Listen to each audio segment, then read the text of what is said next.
Hello, I'm making aloo gobi. You must have heard about it. It's cauliflower and potatoes. It's really popular midweek meal, often had with tadka dal or just with some warm chapatis. And I'm going to show you my mom's recipe, which is really easy. And we're going to start with some sunflower oil in a hot pan. 1 teaspoon of cumin seeds, 2 small green chilies, and I'm just going to slit them open and add it to the oil. To this, I'm going to add 1 red onion. You can use white if you like, and I've thinly sliced it. Cook it till slightly golden on medium heat. That is looking perfectly light golden, and I'm going to add 2 garlic cloves and a centimeter of grated ginger. And now it's time to add the tomatoes, but I totally forgot to buy them for the recipe, and thankfully I found some cherry tomatoes, salad tomatoes in the fridge. So hey ho, whatever you have in the fridge, but you can use normal tomatoes. So I'm just using a handful of these. If you have normal ones, you use 2 of them. Cook this for a couple of minutes on medium heat before we add the cauliflower.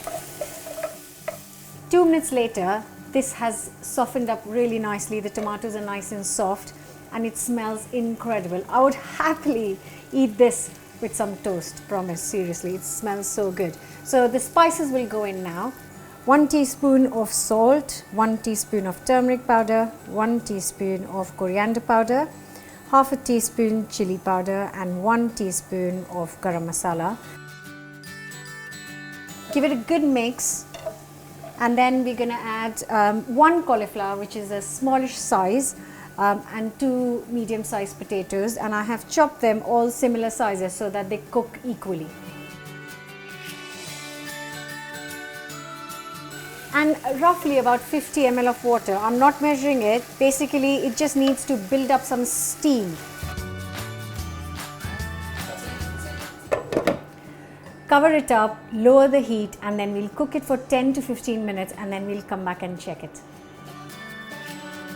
Wow, that does smell amazing. And you can tell straight away that it's really nice and soft, so it means it's cooked. But it's best to check it with a knife or a spoon to see if the potatoes and cauliflower are done, and this definitely is done.